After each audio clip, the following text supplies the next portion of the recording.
2010 has now been called to order. We will have the invocation by Ms. Griffin, which will follow immediately by the pledge. Please stand. Let us pray. Heavenly Father, we are so thankful that you have allowed us another day so that we could do the things that is pleasing in your sight, and ask you to guide and protect and keep us so that the decisions we make for these your people will be pleasing. We come to you this evening in the most humble way that we know how, and asking you to grant unto us your favor. And may all of the decisions we make be accountable with your blessings. These are the things we ask because you have given us permission. In the name of Jesus the Christ, amen. Amen. Amen. Face the flag.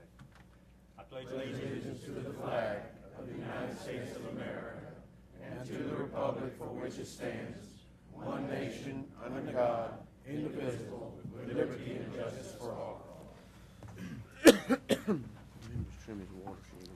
Roll call, Madam Secretary. Mr. Engerpont? Here. Mr. Brame? Here. Mr. Collins? Here. Mr. Farnham? Here. Mrs. Griffin? Present. Mr. Hassan? Here. Mr. Landry? Here. Dr. Mackey? Present. Mr. McMillan? Here. Mr. Scott? Present. Mr. Spell? Here. Mr. Stelly? Here. Mr. Sias? Present. Mrs. Trimmy is ill this evening. President Guidry.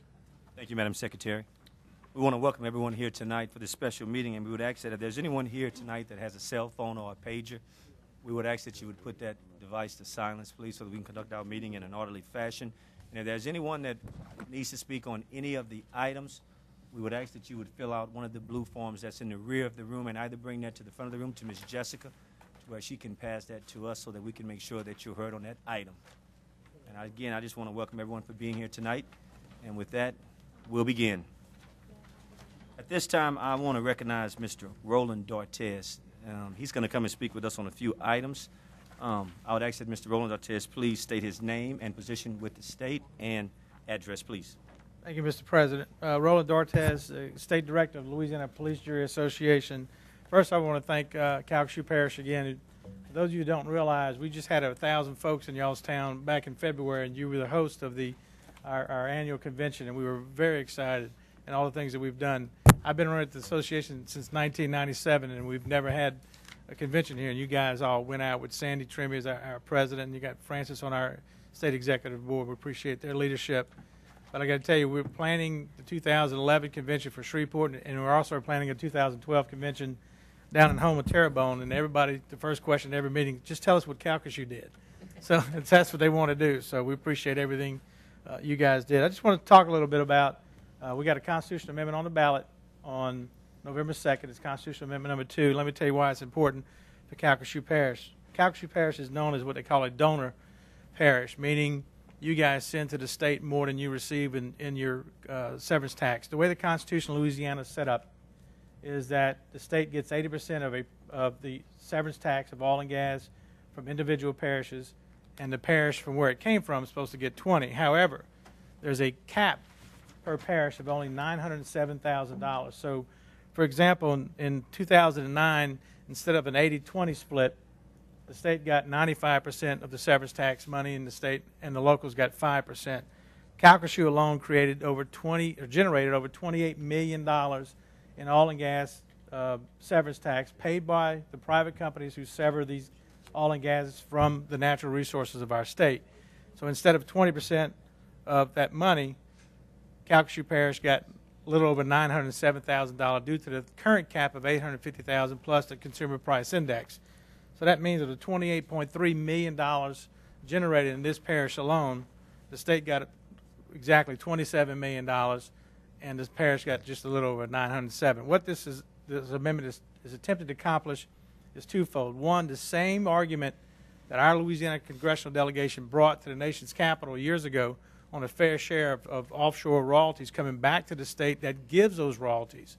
We had the same argument in the Louisiana legislature, where what we're asking for is nothing more than a fair share. The state will continue to get their 80%, but if we raise the cap, it's not reducing, it's not removing the cap, just raising the cap overall to $2.85 million, Calcasieu Parish, for instance, is still going to send some of their local money back to the state government, and the state government is still going to receive 100% of their 80%. Another important measure, piece of this measure, is the fact that any dollars received over the current cap, 50% of that money has to go to roads and bridges. State government has 16,000 miles of roads they need to maintain. Local government has over 33,000 miles of road that we have to maintain. The way we're addressing the 50% goes to local roads is due to the fact that in the year 2000, the state government cut or reduced the parish transportation fund, which in some instances, in some parishes, is the only funds that they get from the state to address these 33,000 miles of roads and 4,000 deficient bridges in the state. The state reduced that fund by $12.3 million. In this year's budget, we're roughly getting $38.4 million. So you understand 12.3 in that scenario is a lot of money. Those reductions have stayed into place since the year 2000, so we're trying to address the $114 million that we've been reducing our parish transportation fund by allocating in this measure that 50% of those monies go to parish transportation needs. That's a good piece. We're very proud that we've got over 100 endorsements from local chambers of commerce, but the biggest endorsement we got this week was a statewide organization called the Council for a Better Louisiana. They endorse our constitutional amendment. Another piece of measure that the state put in this bill to protect state revenues is that the parishes do not receive 1 penny more in severance taxes, even out of their local share, until the state has collected the most they've ever collected in general severance taxes, which was just 2 years ago when this state had a $1 billion surplus. That year we collected about roughly $897 million in general severance taxes. So you can imagine that that's going to be a fiscal impact to the state. Even though this measure is passed by choosing of the voters, it goes into effect in 2012. The financial forecast of our state is we're not going to have an uptick, per se, in collections of general severance taxes in oil and gas into the year 2014, 2015. What we want to do, and like I said, we've got over 100 endorsements. Everyone recognizes that this amendment is going to be is going to address the fair share issue, the reduction in parish transportation, and also protect the state fisc, saying that we don't get anything until they collect the most they've ever collected. So those three measures alone is going to not make any more money for local governments in roughly about 2014. But we will have the foundation laid and the legislation and the constitutional amendment in place that if and when the economy has to come back, historically it always does, and when it does and the state starts receiving those revenues they received in the past, the Louisiana local governments can address everything from general government services to those local parish transportation needs on the deficient bridges and those roads in a manner that's in a good structure for infrastructure and good government. So, Mr. President, if there's not any questions, I appreciate you guys for allowing me to bring this to your attention. And like I said, Calcasieu Parish is a donor parish, and you're gonna receive some extra funds should we meet that trigger language. Thank you, Mr. Dartes. We have a few questions by the jury. I'll call on my juror, Mr. Andrew Point. Thank you. Roland, if you would, kind of cover a little bit about how many parishes involved in this and what happens, what the ramifications are. Well, currently, all 64 parishes receive some funds from the local general severance tax. Some as low as, like Orleans, only gets around $22,000. Those numbers move every year depending on the severance of each one of those parishes. Right now, in 2009, we had 28 parishes that were capped, per se, meaning as soon as they hit that $907,000 gap, the rest of those monies, the local monies, go back to the state. So that's where that 95% scenario comes in instead of an 80-20 split. But you got roughly 28 parishes in 2009 were considered donor parishes, meaning not only do they send 100% of the state's 80% to the state, they send a majority of the portion they would have received back to the state as well. Thank you, sir. Thank you, Mr. Francis. Is there any other questions by the jury? Mr. Dartes, we thank you Thank you all for having me. I appreciate it. Thank you, Roland. Thank you, Roland. Thank you, Roland. At this time, also, I'd like to recognize another young man that's here with us tonight that left but ended up coming back, who covered us for quite some time, is Mr. John Gautreaux. We want to thank you with the American Press. Gautreaux. I tell everybody he's my first cousin, but anyway, just want to welcome him back here tonight and thank you for the job that you did when you was here before. Thank you so much. Also, I'd like to recognize Mr. Jim Schooler, who's one of our newly elected school board members. Congratulations, Mr. Schooler. Glad to see you here tonight. At this time, I'm going to take up item number 5. Adoption of an ordinance ratifying and reenacting ordinance number 5851, adopted on October 21st, 2010, levying a 3.27 mills maintenance tax for a period of 10 years beginning January 1st, 2010, and ending December 31st, 2019, for the purpose of maintaining and operating the Calcasieu Parish Courthouse Complex and the Calcasieu Correctional Center. Said tax having been approved by the electorate on October 2nd, 2010. I have a motion by Mr. Spell and a second by Mr. Size. Before we get into discussion, let me call on my parish administrator, Mr. Brian Beam. Thank you, Mr. President. This item, these two items, 5 and 6, are being placed on the agenda in this meeting called to basically address what is a technicality. I think a very minute technicality, but one that is necessary. And I just wanted to, if you have any questions, we'll certainly answer them. But the levy of a tax, when it's done, has to be worded a certain way. And on your agenda last week on the 21st, you adopted where you formally levied both the property tax, the 3.27 mils, and the sales tax. But the way we've always worded things is consideration of adopting an ordinance or a resolution. And for these specific type items, the state requires that you say, as it's worded here, adoption of, instead of consideration of adopting. The reason we had worded it that way last week was simply because there had just been an election. It was clear to everybody in the parish. Voters had just voted on that.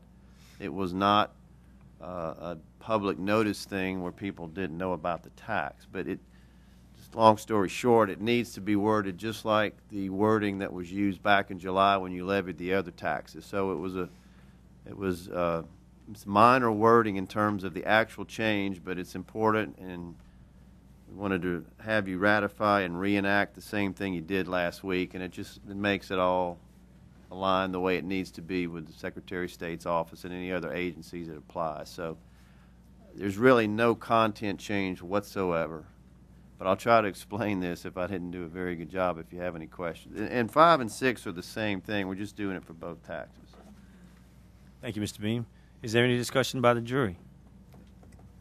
At this time, we do have discussion. I'll call on. And let me just, you do need to have, it is formally a public hearing as it's set up at the top where you can address if any public wants to talk. Of course, that's what this is for. We do have a gentleman who wants to talk. At this time, I would call on Mr. Charlie Atherton. Please come to the podium. Please state your name and address for the record.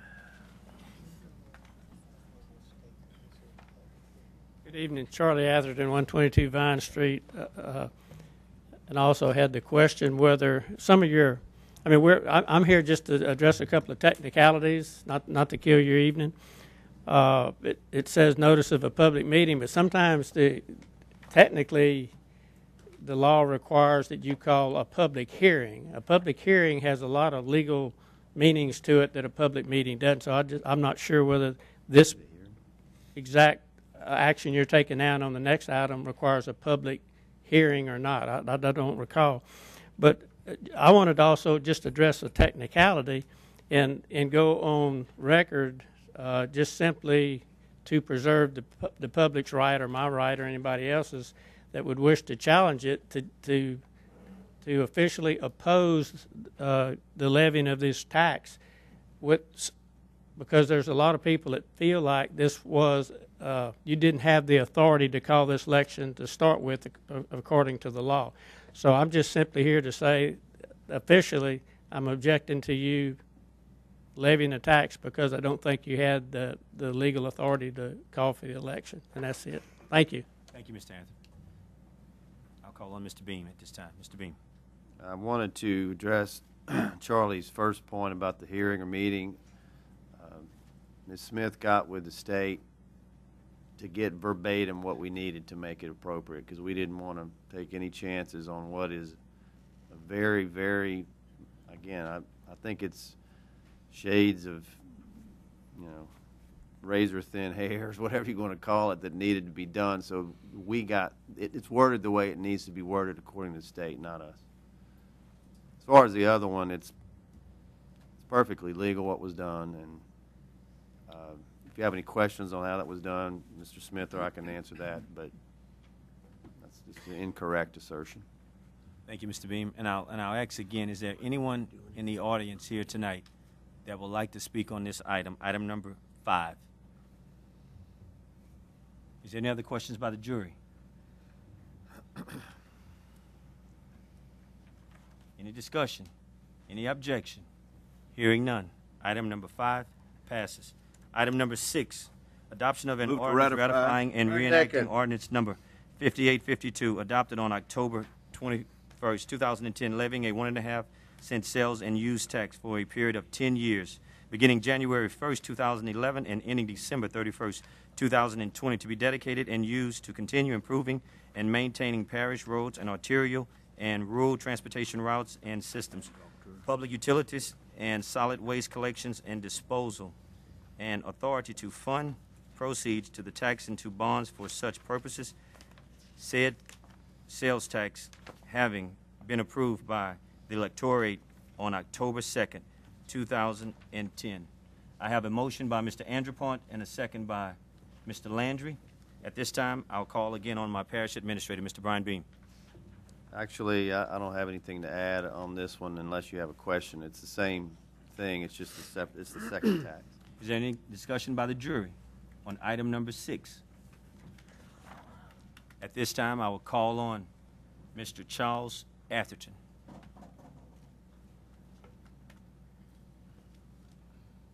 Charlie Atherton, 122 Vine Street. Same comments. I just want to go on record as being opposed to the levy of the tax because, again, I simply don't think the jury actually had the legal authority to call for the tax.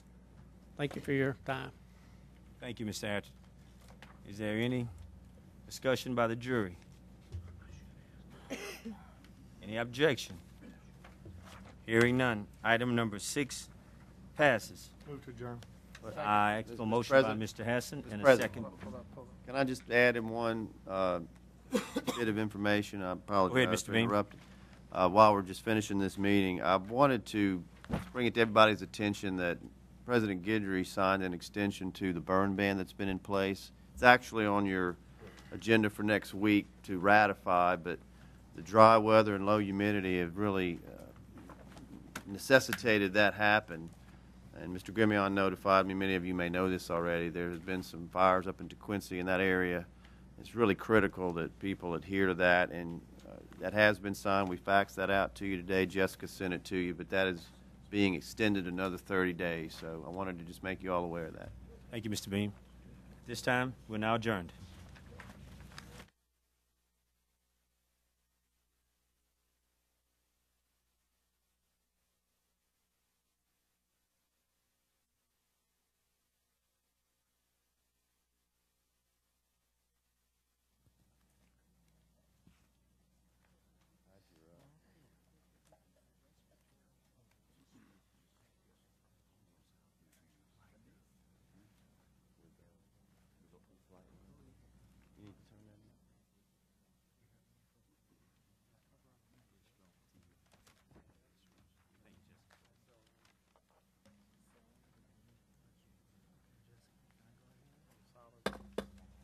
Call to order the Public Works Committee meeting Thursday, October 28th, 2010. We do not need to do roll call, Madam Secretary? Just for the record. Okay, roll call, Madam Secretary. Mr. Andrepont? Here. Mr. Brame? Here. Mr. Collins? Here. Mr. Farnham? Here. Mrs. Griffin? President Guidry? Here. Mr. Landry? Here. Dr. Mackey? Present. Mr. McMillan? Here. Mr. Scott? Here. Mr. Spell? Here. Mr. Stelly? Here. Mr. Sias? Present. Mrs. Trimmy? And Chairman Hassan. Here. We do have a quorum. Thank you, ma'am. Item number 3, receive report from staff with reference to the police jury's solid waste collection and disposal service contracts. Mr. Beam. Thank you, Mr. Chairman. With passage of the 1.5 cent sales tax on October the 2nd, some decisions need to be made regarding the handling of solid waste beyond the current contract period, which is December 31st of this year. The waste management contract is for wards 2 through 8. They actually also serve Ward 1. Separately, Ward 1 has a contract in addition with Waste Management and Gym Bill Disposal. So they both expire. They're separate, but they both expire at the end of this year. So this item is put on the agenda now with passage of that tax to allow you to discuss and give us direction on how you want to go forward with these. And so we want to lay out some options that you have, and you give us direction on how you want to go. For the record, the Ward 1 issue is really more of a franchise that I think should follow whatever you do with the other items. They have a little bit different setup, and it's more like franchises where both companies have the authority from you to serve those areas, but they set their own rates, and the residents in Ward 1, of course, pay directly. But you do have to authorize people to have service there, so that I don't think that's really much of an issue. It seems to be working well there, and but you will have to do that. What really is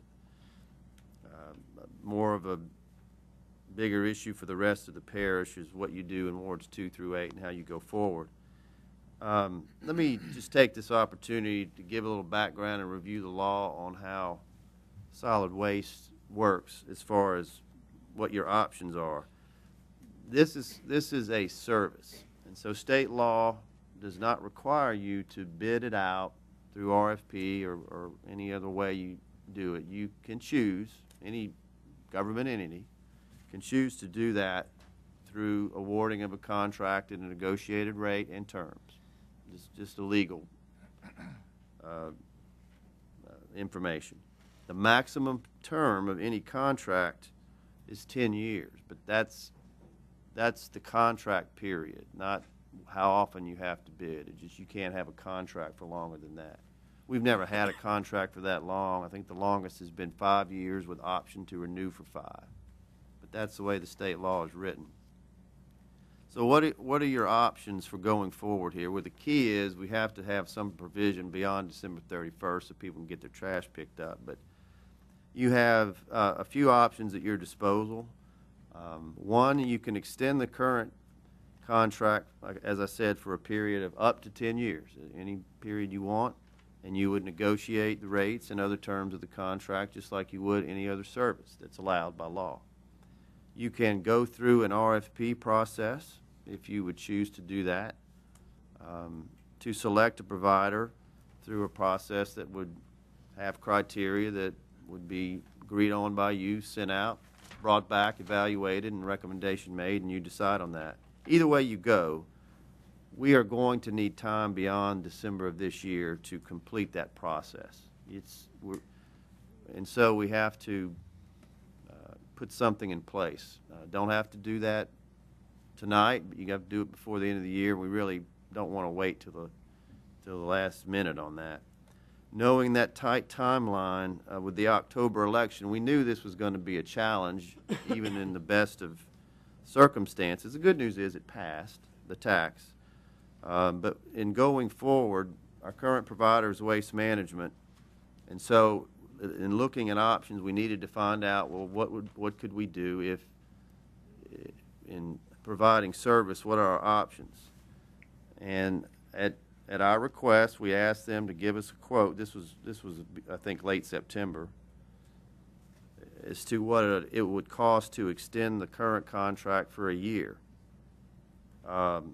or any period that they wanted to put in there, and they offered back what it would be for a year, and they also put an option, if you wanted to evaluate it, of 2 years. The 1-year option would be what the current rate is, which is $16.68 per household, with a fuel surcharge provision, which is already in there, and that simply reflects that gas prices go up and down a lot, and the contract price can change because of that in either direction. And it has gone both ways. It's gone up. It's caused the contract price to go down when prices went down. So it's really a fair thing. That would be for 1 year. The other one that they offered for your consideration, if you were to have a 2-year extension, they would do that at $16.25 per household, again with the same fuel surcharge. The difference in the two, of course, the $16.68, as I said, is the current rate. For the 2-year option, that amounts to about $258,000 over a 2-year period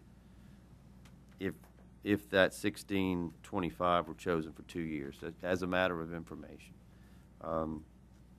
Again, if you're looking at an RFP process, if that's something you choose to do, just looking at all your options, from the staff standpoint, that's something that we would need a year for.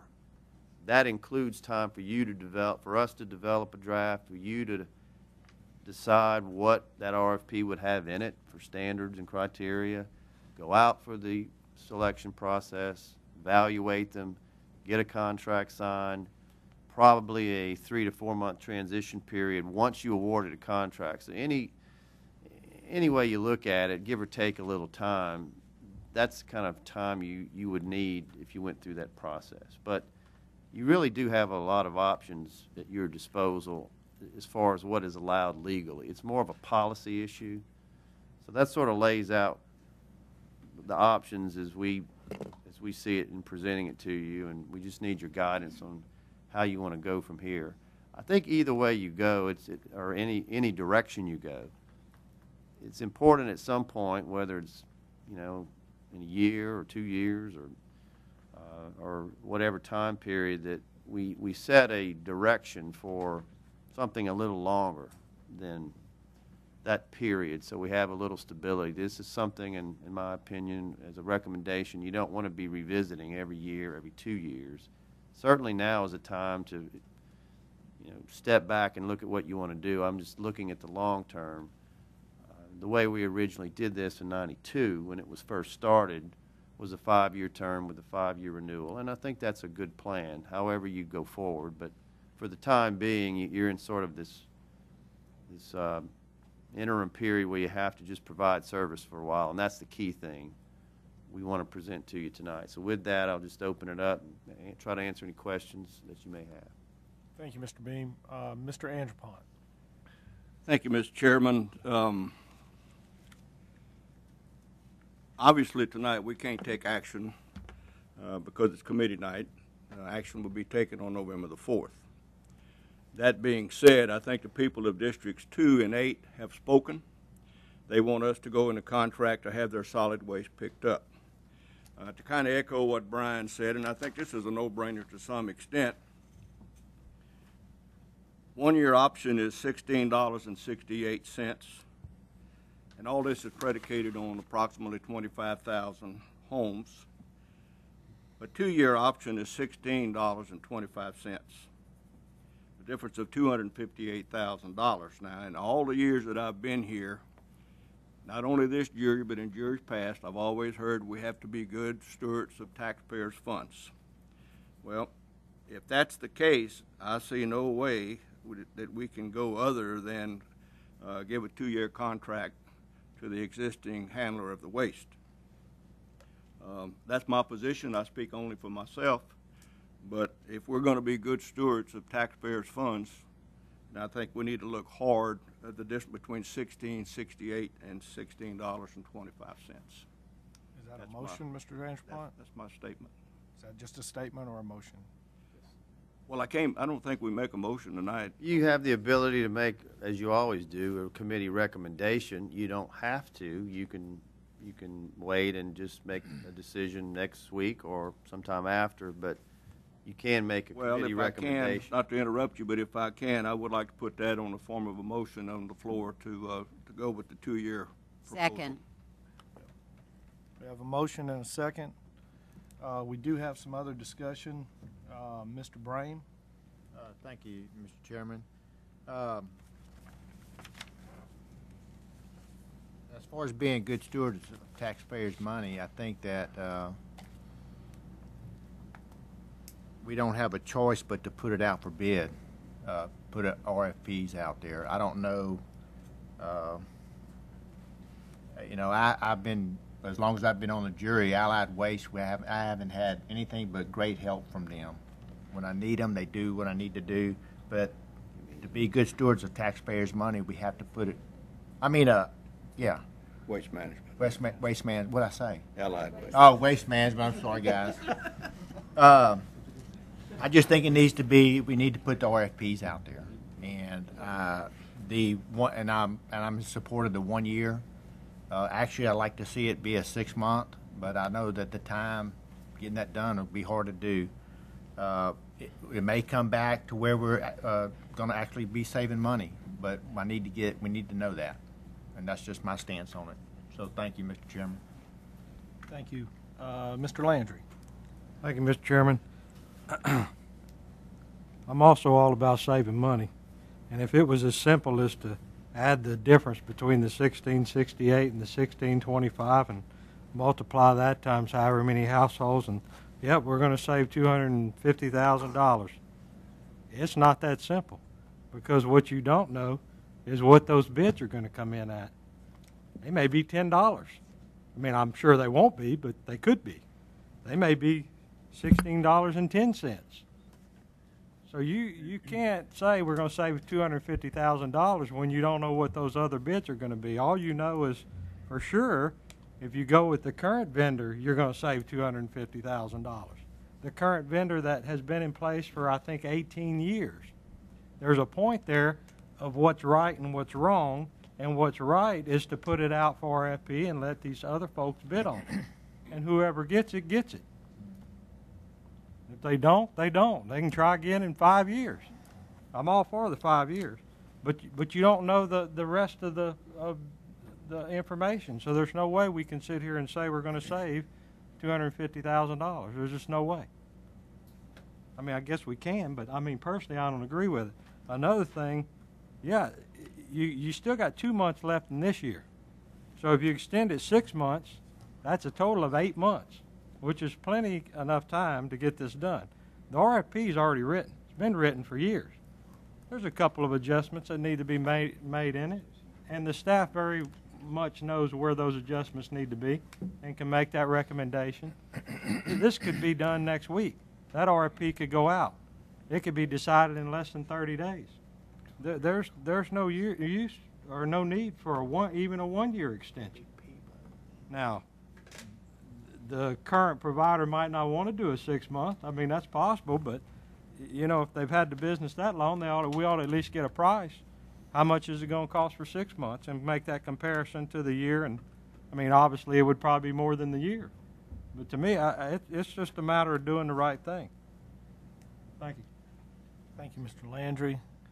Mr. McMillan. Thank you, Mr. Chairman. And I kind of agree with both of y'all. I can tell you in my area, the solid waste and what Waste Management is doing is not broke. I mean, I've got one phone call away from having excellent service. So it's hard not to say let's extend it for 2 years. But I also have to agree with Mr. Landry. I like a request for proposal where people can have a fair shake at looking and getting a contract. It's been under contract for quite a while. And these are tough decisions. Anytime you're dealing with solid waste and dealing with different contracts, these are the type of tough decisions we have to make. With that being said, I hope we can maybe come to a compromise. I don't know that this jury has a vote to go for 2 years. It would be a tough vote to go that way, because I think a request for proposal is something that's very fair. I think that we should look at a compromise, but not knee-jerk into a situation that we had a tax that got us into October, and really we should look at the opportunity of maybe an extension for 1 year to this contract while we really build timelines on a request for proposal to have a compromise amongst this jury to make sure that everybody has a fair shake in bidding on this contract. Now, like I said, it's not broke in my area. I mean, Waste Management does an excellent job. I want the competition to know that's out there. We're not going to have to take the lowest price. A lot of times when we look at these contracts, at times we have to get the lowest bidder. We don't have to get the lowest bidder. Service means a lot to me, and I get service with the folks I'm with. So I have no problem in that. But I also think we ought to check, to have a check and balance to see where our prices are. Maybe when they go under contract, we might get a little better price than $16.25 once the competition's out there. Who's to say? But if we don't go out for a request for proposal, we'll never do that. But I think this should happen in about a 1 year time period to give us time with this election just passing. That's my opinion. Thank you, Mr. Chairman. Thank you, Mr. McMillan. President Guidry. Thank you, Mr. Hanson. I guess I can direct this question. I do agree with what Mr. McMillan said. You can't put a price on good service. But along those lines, if we actually put this out for bids, my concern is for the new ones that are actually going to be putting in RFPs for this, Brian, what assurance do we have as a governing body to say that that entity or whatever that company is that takes on the job itself, that they're going to have the equipment, the capacity to do what's going to be asked of them. I would not want to contract someone out that may not have the existing equipment to take on a much bigger job, I guess, than what they're doing right now. What assurance do we have as a governing body in looking at that and in knowing that that company has the availability and the equipment to do the job? Well, your question goes right to the heart of why it's so important how that RFP is written if you did one. It really is about service. Mr. McMillan is right. Price is very important, but this is not really a commodity. It may seem that way. It's a trash can in front of your house, but it's really more service-oriented, and you want a good price, obviously. So you really don't know until you do it, but like most things, the more you put in on the front end to make a quality document, the better your chances on the back end that the firm you would select would be able to handle the contract. You would put provisions in there. The drafts that we've got, we've done this in anticipation either way because we needed to be ready, but it's going to have some capacity to serve, and you're going to have to set some standards about how could you serve 25,000 homes? What have you done before? How long have you been in business? What is your financial condition? All of these things would be asked. And, of course, what would your price be? And I can tell you from researching, our staff has researched all over the state. I wish I could tell you there was a model that said this is the way most of them do it. It is literally all over the map. You've got some rates that include just collection and they dispose of it for free at the landfill. You've got others that are twice per week or they charge per cart. Some of them are 1 can limits. You might have 2 cans. It's all over, so you really you can't get a great comparison. But that's how you would do it, and that's what we would recommend if you went that route of an RFP is you go through the solid waste committee and use that committee to go through all of that RFP, literally item by item, to put that together. That's why Mr. Landry is correct in terms of the actual time it takes to send something out and bring it back. It's the time for you to deliberate what that thing looks like, and it's not a million things you got to answer, but it's several that are very important in how you structure it. So that's the long way of answering your question, I guess. Thank you. Thank you, Mr. Chair. Thank you, President Guidry. Mr. Stelly. I don't think the integrity of the service that we've been provided over the years is in question here. I think the right thing to do, myself personally, is to go out and get prices on this thing and do it as quick as we can. In the RFP, the provisions or the requirements that the company has to have in order to bid on that is plainly outlined in that RFP. Is that correct? Would be, yes. So when we get them back, I think we should know right away whether or not that provider is going to be able to handle it. Is that correct? You would hope so, yes. I Okay. mean, that. What provision do we have if they do not fulfill that contract, or not the contract, but the service? What provision do we have to say, whoa, you cannot provide us with what we've asked you to provide us? The way that works, and Mr. Smith can comment on some of the, there's several legal paragraphs that are common in these kinds of, we have it currently, but there's a whole document that you passed years ago and have updated called the Solid Waste Management Manual. And it's every detail A to Z about what a provider has to do with garbage service, and they have to do that now. If they don't, most of those things can be worked out with phone calls and address these areas. So it's worked well, but there are legal ways. There's a performance bond requirement. There are breaches of contract, and so there are safeguards for that. If Alan would like to address that, he may have more detail. But that's all clear in the RFP, correct? It's all clear, the verbiage is there. Sure. I mean, and whoever is going to bid on it knows that. So we're not going to have to go through poor service for 6 months before this can be rectified. Is that correct? Is that correct. something that can be done quickly? Sure. Oh, yeah. It really, sometimes it's in the eye of the beholder. But as far as it's not, how good is good service. But yes, there's ways we would be able to address that. Right. Thank you. Thank you, Mr. Chairman. Yes, sir, Mr. Smith. Let me say something that's sort of germane to that, but I was in on the drafting of the last one. One of the reasons to address Mr. Landry's wanting to get it done immediately is if you assume that we will get a new provider who is not currently providing, that particular provider has to be given some lead time to buy the cans, to get the trucks, to make the contracts for increased disposal at a landfill. So the thing is that you can't just do it in 2 weeks, because if it's a new provider, that provider may want 6 months. Get their finances straight, buy the equipment, hire more people, and do all the things necessary. I'm just adding that, Mr. Landry, as a part of the explanation for why I think it can't be done just overnight. Thank you. Mr. Chairman, do I still have the floor? Yes. But in the RFP, they have to provide all that information. So if they say that they've got the equipment to service 25,000 people, then they in fact have to have that at that time. Is that correct? First day they begin work, they have to be fully 100% ready to do the entire job. And if they do not and they lag and you all don't give them more time, then the contract can be terminated. It would simply be a breach. So why would it be imperative that we go a year rather than 6 months? I'm sorry? Why would it be important for us to give them a year rather than 6 months if they've got to have that when we issue the RFP? I would strongly suspect that the current provider would not want to have a 6 months extension. I mean, they've got to plan for the RFP and the fact that they may lose it. I'm just guessing from a business standpoint. I don't have any idea. I hadn't talked to the provider. I'm done. Thank you. Mr. Bean. I'm just going to say, from a practical matter,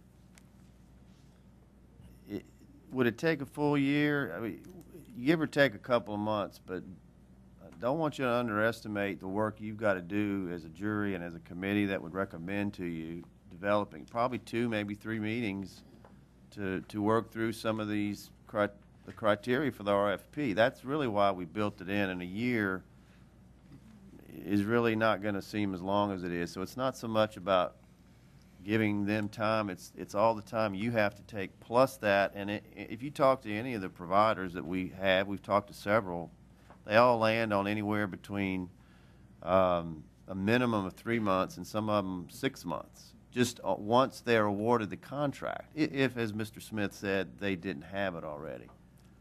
So the year, I don't know if it's that really big an issue, whether it's 6 months or a year. I really think you need longer than 6 months for your own sake. Thank you, Mr. Bean. Mr. Andrepont. Thank you, Mr. Chairman. Taking in all this conversation, I hear nobody has any problem with the service, so if it's not broke, don't fix it, but we want to fix it anyway. That's the message that I'm being sent. The other thing is, a bird in the hand is worth 2 in the bush. I know y'all have heard that old expression, and I didn't coin it, but I'm going to tell you right now, I'm being told that I'm going to save $258,000 by going for 2 years, okay? First of all, RFP is fine. I don't have a problem with RFP.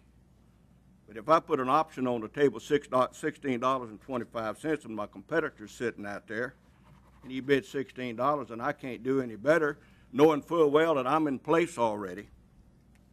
I know what my cost of operation is, and those of you who are in business, Tony, we all know what the bottom line has to be.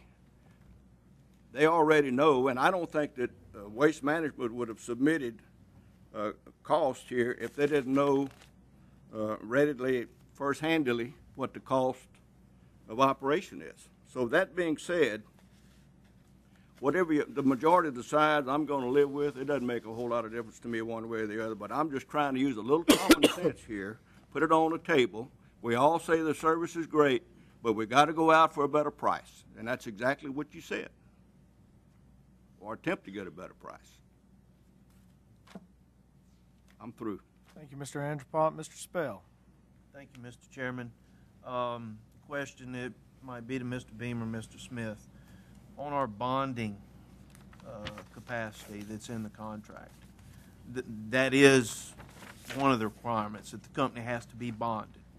And the purpose for that bonding is if a company from Paducah, Illinois comes in here and just completely drops the ball and doesn't get the job done, then that bonding capacity allows the police jury to say, you're not getting the job done. We're going to your bonding company, and your bonding company is going to pay for someone else to do the job appropriately until the situation gets fixed. Is that accurate? Yes.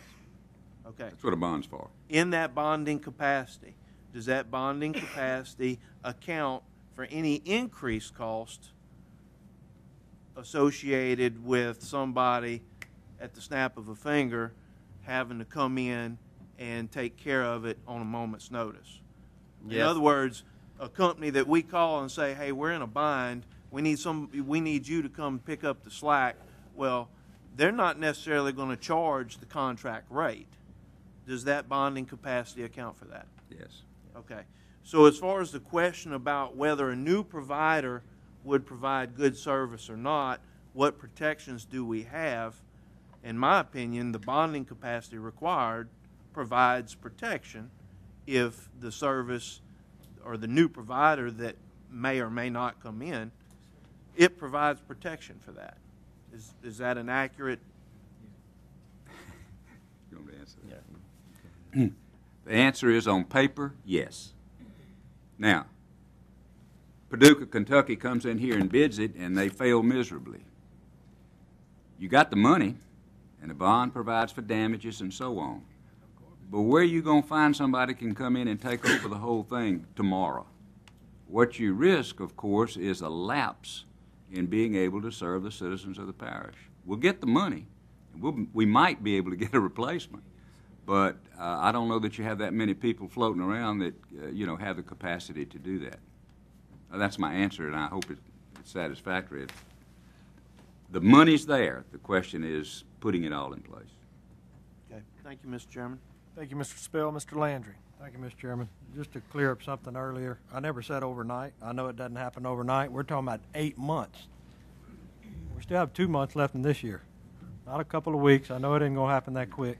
I know this is government work and it's not fast, but 8 months, come on. The RFP's already written, been written for 18 years. So I know it's not overnight. I was going to mention what you just mentioned. Yeah, sure, they're bonded. They have to be. One comment on Mr. Stelly's remarks is I don't know that any other company would have everything. They're not going to have all those cans. There's no way. I mean, why would they have 30,000 cans laying around ready to go? So anyone except the current provider would have to have time to be able to purchase those cans or purchase more trucks or what have you. The main thing is with that RFP, do they have the ability and the financial backing to be able to do that in a short period of time? Either they do or they don't, which the RFP is going to get. I mean, it's going to address all those things. If they don't have enough money or the backing behind them to do it, well, then they're not the one for the job. Thank you. Thank you, Mr. Landry. Mr. Scott.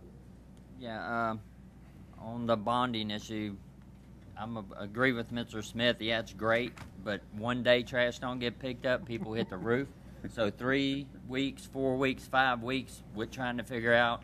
And if I lost it and now I'm trying to take up the slack for somebody who couldn't do it, I might not want to go get it.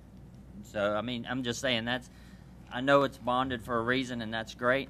On the business end, as a businessman, I've done a great job for a lot of people, and I didn't get the job the next time, and it was because of they saved money and they were willing to get not so much less, but they decided to go another option. We owe it to the people to give small business a chance.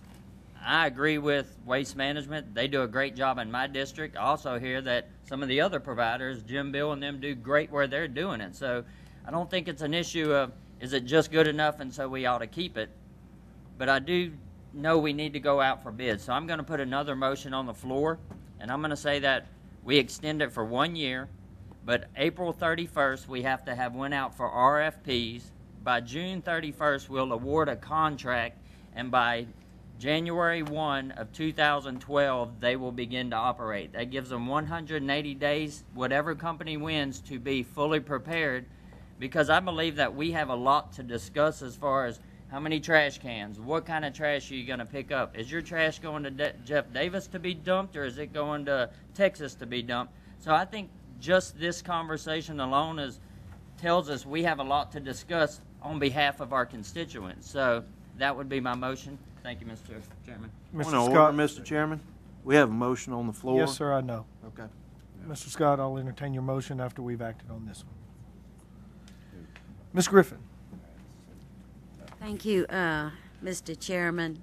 I've been listening, had a lot of opinions, which is what we get elected for, and make decisions.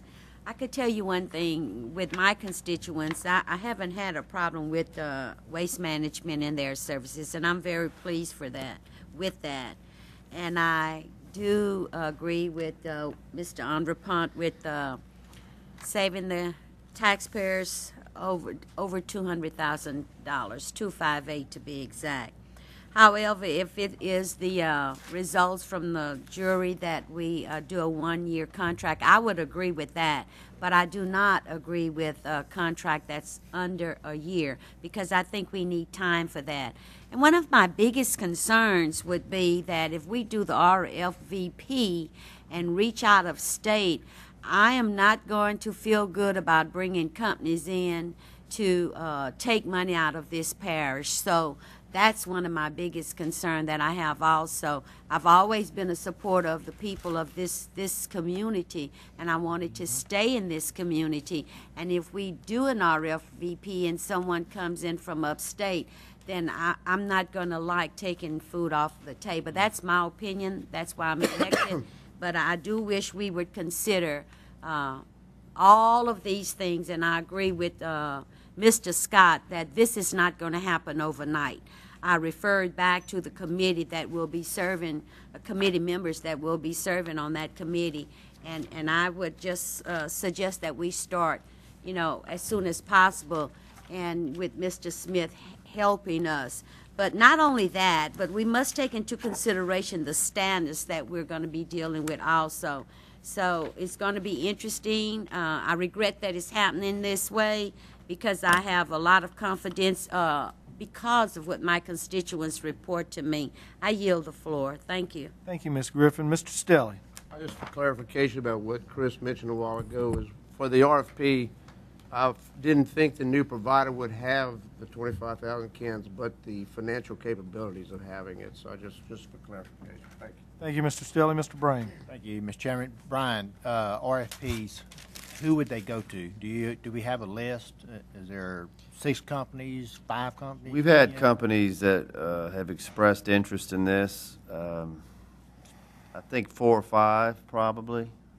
There could be more, but most of them that have maybe all of them that have contacted, it's mainly through Alan's office, operate in the state already. Some operate here in Calcasieu, some don't. But they're all, I think, the ones that have contacted us have locations throughout Louisiana they already serve. So if Alan's got something more exact, that's fine. But there could be others, too. Okay, that answered my question. Thank you, Brian. Thank you, Mr. Brain. Mr. McMillan. Thank you. And I would like to just address Ms. Griffin on one of the things that I had a phone call today from a company from New Orleans that was very interested in bidding on this contract.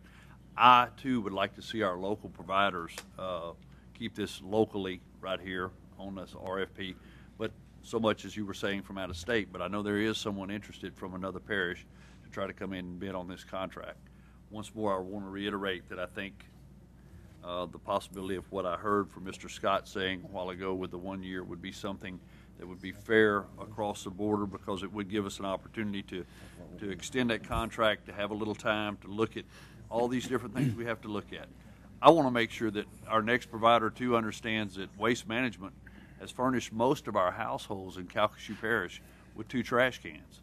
I don't want to see our service go down. I want to make sure when we do that request for proposal, we have those 2 trash cans in there if the people will need the 2 trash cans like our household does, and things like that are are built into this as a safeguard. But this is going to generate a lot of interest, and I can tell you, having a year to work on this is something I feel that this parish needs. So, and with that being said, I'll yield the floor. Thank you. Thank you, Mr. McMillan. Ms. Griffin, did you want to? Oh, yes, Mr. Chair, thank you. Brian, how far out will we go when we do the RSVP? That's part of your decision of it. I would say,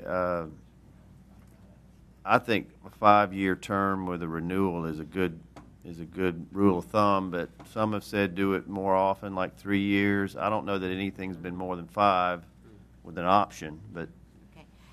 you mean once it's awarded, how long would they have a contract for? Okay, Is that what- let me ask the question again, and I will take some fault with that. Let me be more clearly. If we go out and do a RFVP, how far out? Will we stay in the state of Louisiana, or Oh. will that be the committee? The When you committee get into will decide that. yes, but you have to, regulation of commerce, maybe Alan could take a shot. I think you have to be careful. I don't know that you could legally prohibit. I mean, I know. There's online bidding that we actually are required to do now for things, so I don't believe you could close that off. Close it off. And that's one of the concerns that I'm sure the committee will be aware of too, because I'm telling you, if we take jobs out of the parish, it's not going to be good. I hear the floor again. Thank you, sir. Thank you, Ms. Griffin. Mr. Farnham. Thank you, Mr. Chairman. Let me get this straight. There is a difference between a request for proposal and a bid. Is that correct? Definitely. Yeah. And since it is just a request for proposal, you can limit that to whoever you choose to get the proposals from. Is that not correct? If you open it up, you have to allow anybody who wants to propose to send it in. That's why you're requesting it. So It's up to it's a you how blanket you request decide for how you proposal. evaluate them. I'm sorry? It's a blanket request for proposal. Yes. That has to go out to everybody, but I guess we as a body can put the stipulations in there that we want to have them qualify by. Well, the whole idea of doing one is, for some of you who mentioned it, is that you want to find out who's out there that could do a good service for a good price. So the idea is that you want to get as many as you can so you can make the best decision as to what's out there. So that's really the intent. So yes, you'd have to set qualifications about how do you judge somebody's financial capacity to handle this? How do you judge their physical managerial expertise? Have they done a job that's of similar size before that would give you some idea of what to expect? Those kinds of questions are how you would qualify it. But to say only Southwest Louisiana firms or Louisiana only, you really couldn't do that. So it could be a slippery slope that we step out onto. Yeah, I mean, it's trying to pick somebody for service is not as exact as whether you bid a certain dollar amount. I wish it were. That's why this issue is, frankly, political all over the states, all over the country probably, because it's a service. It's not just how low can you go. Well, I guess in the big scheme of things, the people that do exist in Calcasieu Parish ought to have the upper hand on the pricing to begin with, because they are already here. They don't have to come in and set up operation in a foreign place for them. So they ought to have the upper hand to begin with. So it might not be as slippery as we might think it would be. Thank you, Mr. Chairman. Thank you, Mr. Farnham. Mr. Sias. Thank you, Mr. Chairman. I think as we all have offered some real good discussion on this subject, and I know that we've done it thinking of the people of Calcasieu Parish, as far as being good stewards and looking out for we talk to the people, we asked them, when we asked for the tax to pass, we talked about the trash and stuff. I think that making sure that we don't mess up and do the wrong thing, I feel that we need to make sure we have time. And I think that the only way that you can have time is to say, we need to go ahead on and go with the 2-year extension, and we can move on whatever we need to move on next year. But even next year will give us enough time for us as a committee to look at everything we need to look at. But I think that we need, as we are looking at the people of Calcasieu, we're being good stewards. We also want to make sure, like my colleague Mr. Scott said, you know, and I'm thinking the same thing, you know, that the first time that there's a bump in the service of the trash, you know, the first thing that's going to come back to us is when you called and asked us, you know, and told us that you were going to be guaranteeing us with good trash service. We want to make sure that we're doing the right thing. So that's my suggestion. Thank you, Mr. President. Thank you, Chair. Mr. Sias. And I believe we have one juror left, Mr. Brame, and we do have a member of the public that would like to speak. Thank you, Mr. Chairman. I just wanted to take the opportunity while Alan Chance is here to just thank him, because he's always, when I need something, I call Alan. I never have a problem. He always jumps on it and picks up what I need, and I appreciate it, Alan. I just wanted to recognize you and thank you for that. So that's all I have, Mr. Chairman. Thank you, Mr. Brame. At this time, Mr. Charlie Atherton, would you please come to the mic? Go ahead and state your address. I think we all know. Charlie Atherton, 122 Vine Street. I'm assuming the people that voted for the tax would probably like to have seen this discussion before they voted for it, but if you got an RFP out by the middle of the year, that would put them in time to assess what happens in time for your reelection. So, you know, so you're looking at, you know, opening this can of worms going into a reelection year. But my concern is that, has been pointed out by several jurors, and agree with Mr. McMillan and Mr. Anderpont, in that the people that voted for the tax know the level of service that they're getting right now. And some of the new RFPs that came out for the city of Silver and other places, it certainly appears that they're limited in cutting the service. I mean, right now, I think if you put it out there, it disappears. But the new RFPs, they give you one big can that, and if it either fits in that can, they take it. If it don't, then they don't pick it up. So, then the result from that is, then it overloads the drainage system. All your canals and drainage system plugs up with garbage. My point being, whatever RFP you write, you're going to have to, in all fairness, you need to duplicate exactly what you're getting now, the service because that's what the people voted on. So I would just ask that whatever you do, you maintain the same level of service they're getting now. I've never read a parish RFP, but I suspect that what's in writing right now probably doesn't reflect the actual service that the people are getting in the district. And that's all I wanted to just make some general comments. And again, I just try to give you some input from the public side, you know, down looking up is what's going on. So whatever you do, it needs to be like has been suggested throughout, that you maintain the same level of service that people voted to get. Thank you for your time. Thank you, Mr. Atherton. We have a comment by two jurors, and then we have one other gentleman that would like to speak. First, Mr. Landry. Thank you, Mr. Chairman. Mr. Atherton, I just want to assure you, I don't make any decision up here worried about whether I'm going to get elected or not. I just try to make the right decision. If I don't get elected over that, then so be it. Thank you. Thank you, Mr. Landry. Mr. Stelly. The comment that I wanted to make to Mr. Atherton is that over the years, I've heard you say many, many times about fairness. And I thought that going out for an RFP would be the fair thing to do. And now it's sounding just the opposite of what I've heard you say for the last 7 years.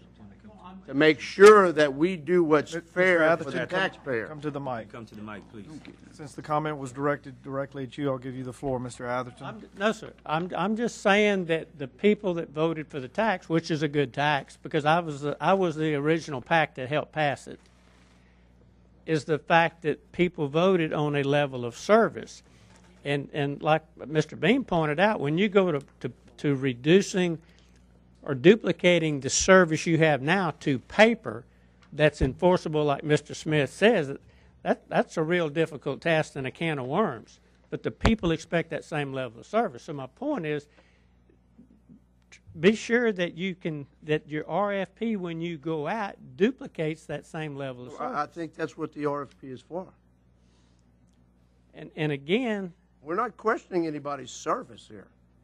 And what I'm saying is that over the years, fairness is what I've heard come out of your mouth. I want to tell you that, like Mr. Landry's saying, the reelection part of it has nothing to do with it. Our job is to make sure that the people who pass this tax get that service. Right. That's what the RFP And is my for. concern would be, in past experience, that the existing written RFP that you've referenced may not truly reflect the level of service that you're currently getting, because I think the level of service you're getting may be more than, like Mr. Bean pointed out, that a few phone calls, work things out, give and take, and that sort of thing. So if you just took the existing RFP, it may not currently reflect what the people are used to getting. That's all I'm suggesting.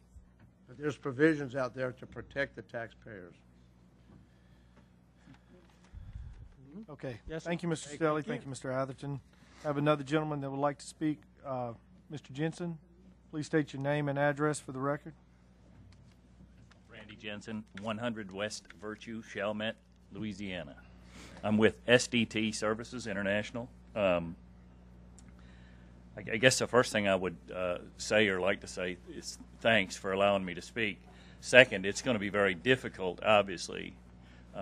The folks at Waste Management, they're a fine company. They've been here 18 years, and it sounds like they're meeting all the service requirements y'all have of them.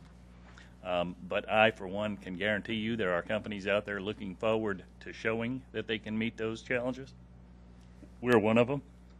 We'd very much like to do business with your parish. We are a Louisiana-based company. I know that there are lots of haulers, including Waste Management, that aren't Louisiana-based or Calcasieu. They have an office here, I agree and understand. We'd have to have an office here to manage and service a contract. So regardless of the time, however long it would take y'all, I don't know the time frames, but we stand in the ready to bid the contract and save y'all some money and give you the best service that we can. Thank you. Thank you, sir. We have a motion on the floor. Madam Secretary, would you... Question, I have one more question. Before we go to that motion. Before we go to the motion, Mr. McMillan, you have a question? And I would like, in Mr. Ederpont's motion, I know is for 2 years, which, I have no real heartburn if we could go with the 2-year situation. That would be great. But I'm asking, and I'd like staff to know, at the end of that 2 years, do we plan to go out for RFP at that time? Is that what we're looking at if the 2 years would happen to pass? That's up to you. I would say if you pass that, Mr. Anderpont's motion, probably in about a year, because it's the same issue, we would have to bring the issue up, what do you want to do? So that if you wanted to go through an RFP at that time, we're going to need lead time then. So my guess is it may not be quite that long, but it's going to be in the neighborhood of about a year. You'd have to revisit the issue to make that decision. So that's really your call, but it's basically, I think that's what my timing take would be on that. Go right ahead, Mr. Anderpont. The reason I said go for 2 years, it's obvious. Now, we can double talk this all night if we want to. It doesn't matter to me. But all I'm saying is that we have an opportunity to save $258,000 over a period of 2 years. Now, if you want to go out for RFP after 2 years, fine. I'll vote for that. I don't have a problem with that. But what I'm saying is, how can we, in good conscience, deny the people who voted for this tax the money that they're going to save over 2 years? They're going to charge us $16.68 if we go 1 year, okay? That's a loss. I don't care what. They're going to get that. If we go 2 years, it's $16.25 at a reduction, okay? We save $258,000 a year. You can take the position, but I don't know what else is out there. Well, I don't either. But I know what I got here. All I'm saying to you is that this is a selling point. Does that make sense? I mean, I don't know where y'all are coming from, some of you, because you're saying one thing on one hand and you're saying another thing on another hand. Just be consistent at what you're saying. I like good service, but I want a better price. Come on. I need to fall back. I need to answer that. I'm done. Again. I have one last comment, and then we're going to go to vote on this motion. Mr. McMillan. And I don't know if it was all directed at me, but I could tell you. No, it wasn't directed at you. As we have discussion up here, I didn't really feel like I thought 2 years would be good, but I didn't feel like that we had the votes. But as I listened, we may have the votes to get to 2 years. So we'll put it to a vote as that's being said. And I understand we're counterpoint back and forth, and that's good discussion on this. It's not. But it wasn't directed at you. Okay. But I still feel that at some point in time we are going to need to go out for RFP, and I think we agree on that. All right. And I think that let's put the 2 years to the vote. If it doesn't pass, then we'll look at the 1 year issue. And I think it's time to move on. I call the question. I agree. Thank you. I'll second that. All right. We have a motion to make a recommendation from the Public Works Committee for to extend the contract for 2 years. And Madam Secretary, I would, as chairman, I would like to be voting on this also. Yes, sir. And that is to include the $16.25 per household with the fuel surcharge provision? Correct. Okay. And this will be a reverse roll call vote. Mrs. Trimmy is absent. Mr. Sias? Yes. Mr. Stelly? No. Mr. Spell? No. Mr. Scott? No. Mr. McMillan? Yes. Dr. Mackey? Yes. Mr. Landry? No. President Guidry? No. Mrs. Griffin? Yes. Mr. Farnham? No. Mr. Collins? Yes. Mr. Brame? No. And Mr. Andrepont? Yes. And Chairman Hassan? Yes. 1, 2, 3, 4, 5, 6, 7 yeses and 7 noes. Tie vote. We'll just keep renewing it. We don't need. Mr. Smith, need some advice at this point? Failed. It's a tie vote. It did not pass, so the motion did not pass. Consequently, it's failed. Okay, at this time, I'll entertain Mr. Scott's motion. Could you repeat that motion, please? Point of clarification, just a second. This is a committee meeting, and this vote doesn't really, That's it's correct. a recommendation. That's correct. What we would do on the November election. Correct. So this Yes. vote is really kind of shows cards, but it really doesn't have any, the official vote will be taken next Thursday night. That's correct. You can choose to vote on it then. I would like to see the jury vote on it by then because we're getting close to the end of the year. But tonight is not a final vote. You have to prove whatever in full as a full jury and regular meeting. It would simply appear in your regular meeting next week that the Public Works Committee met on Thursday, October 28, and it made a recommendation to the full jury that, and then whatever you all have decided. It won't be 2 years because that didn't pass. So whatever the next motion is, and that would simply be a recommendation which this jury could adopt, it could pass, it could Or it could be overturned at the next meeting. overturn or amend it or do anything. So if his motion fails, we didn't accomplish a thing, did we? No, sir. If it's 7-7, you didn't do anything. And as hungry as I am right now, all this wasted time. Mr. Beam? I would ask before you vote on Mr. Scott's motion, just as a request, in the event that it ends up going somewhere. I didn't catch all the timelines. I think Kathy was going to mention it, but it would give us flexibility if you were okay with, in the process, ask the Solid Waste Committee to set a timeline. I don't know that I see any issues with those times you said, but it may hem us in unnecessarily, I guess is what I'm saying. Go right ahead, Mr. Scott. I like my timeline.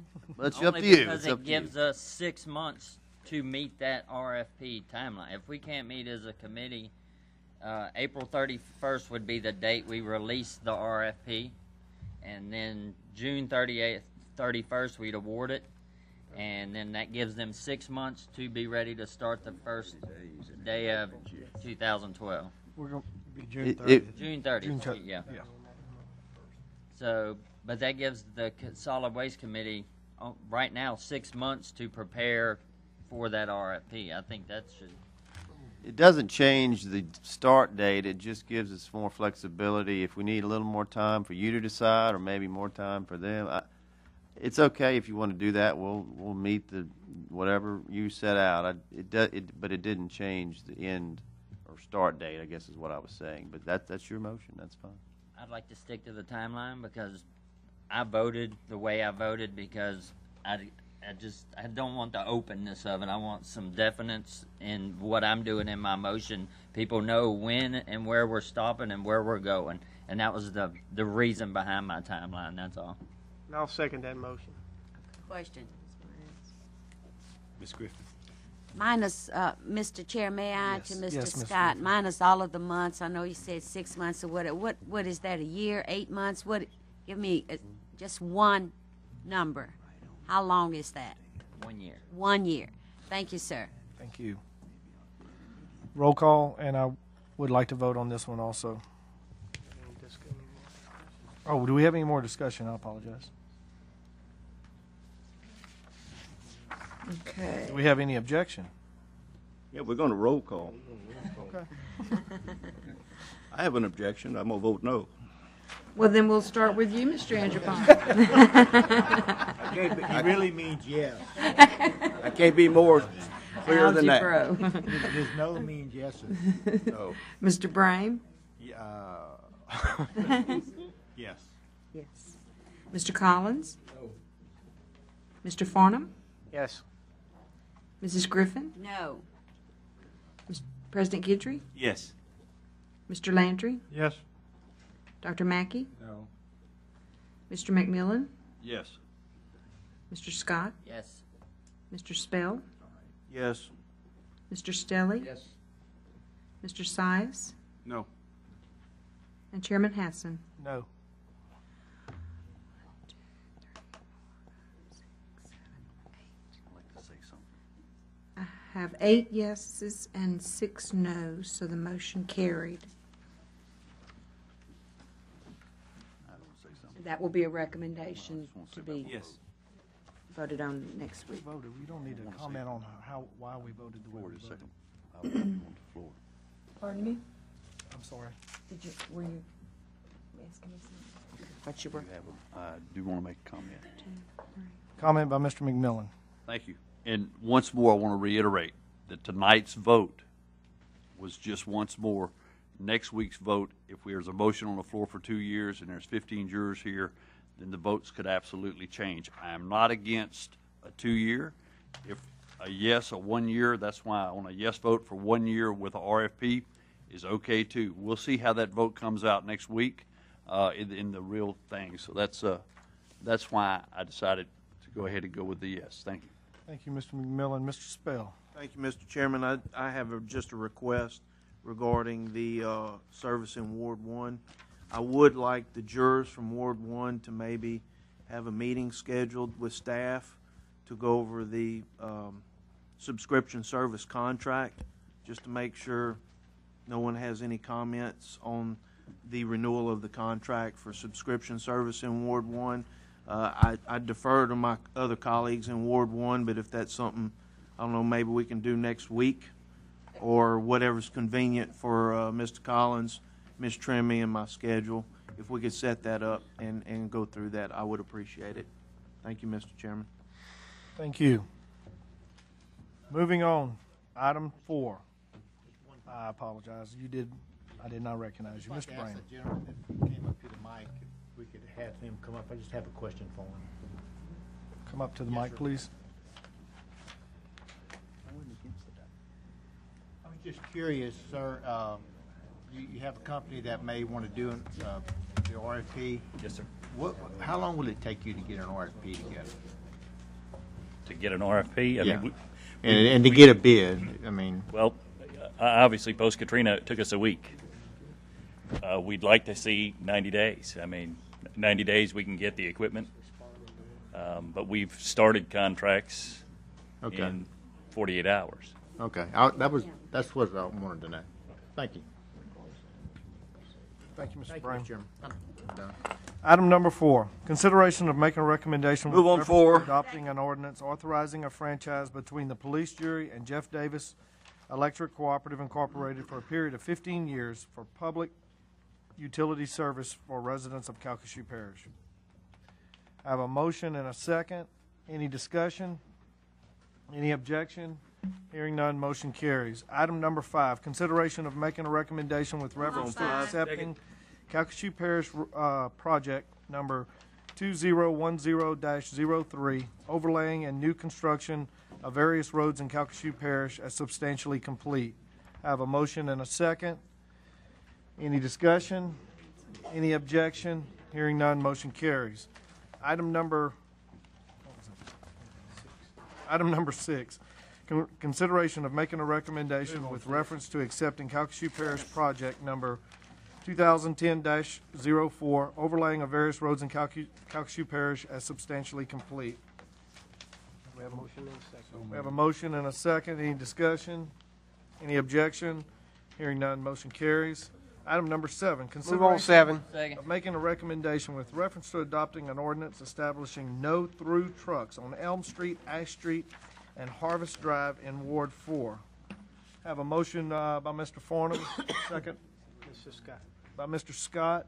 Discussion, Mr. Spell. Thank you, Mr. Chairman. I'm not sure if this is appropriate, or maybe we need to do it as a separate item, but I would ask if it would be appropriate to amend this item to include Christie Drive in Ward 1, or if we would want to do that on a separate item.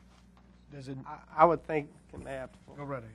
I would think it'd be appropriate to have a separate item. I yield, Mr. Chairman. Okay, we have a motion and a second. Any further discussion? Any objection? Hearing none, item 7 carries.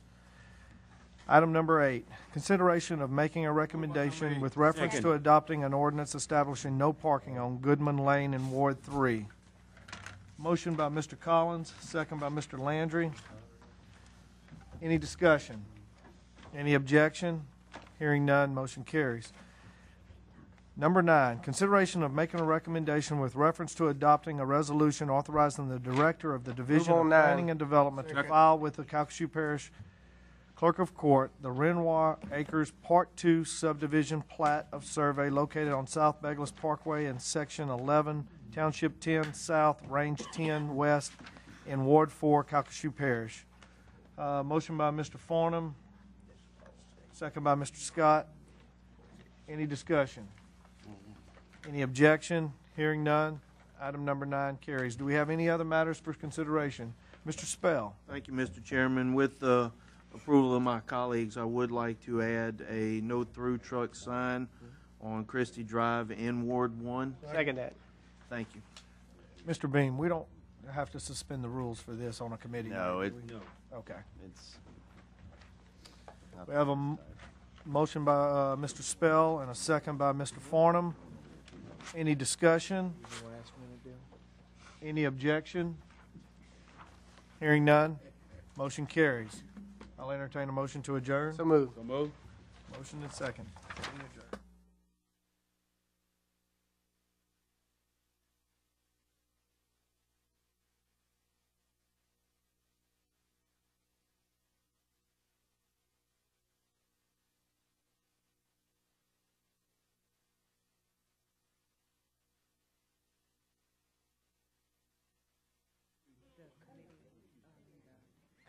I am old. My brother don't even look like my driver's license.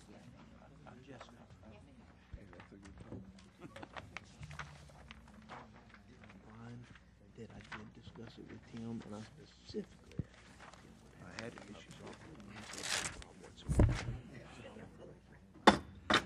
We will now call the Agenda Committee for Thursday, October 28th, 2010 to order. There'll be order at the table. Purpose of this meeting is, y'all through over there? Setting the record straight, yes, sir. Purpose of today's committee meeting is to formulate an agenda for the regular meeting of the Police Jury on November 4th, 2010. A proposed agenda follows. The chair will entertain a motion to pull items 21 through 24. Second. We have a motion and a second on the floor to pull items 21 through 24. Item 21 is to take appropriate action to fill a vacancy created by the resignation of Mr. Charles Basilio as a member of the Board of Commissioners, Calcasieu Parish Communications. Dr. Mackey is the liaison, and he recommends that Mrs. Rachel Gorner be appointed. We have a motion and a second. Is there any opposition? Any discussion? Motion carries. Number 22, take appropriate action on the expiration of the term of Mr. Gene Saunier as a member of the Board of Commissioners of Benton Harbor and Terminal District. The police jury must submit the names of 2 nominees to the Board of Commissioners for this position, and the Board of Commissioners will make the appointment. Mr. Hassan is the liaison. Move to defer till next Thursday. We have a motion on the floor to defer with a second. Any discussion? Any opposition? Motion carries. 23. Take appropriate action on the expiration of the term of Mr. Fred B. Fluitt, Jr. We have a motion on the floor to reappoint Mr. Fluitt with a second. Is there any discussion? Any opposition? Motion carries. Number 24, take appropriate action on the expiration term of Mr. Leroy Blunt. We have a motion on the floor to reappoint Mr. Blunt with a second. Any discussion? Any opposition? Motion carries. Any other items to come before the committee at this time? Move to adjourn. We have a motion to adjourn. Do I have a second? Second. We have a second. Committee meeting adjourned.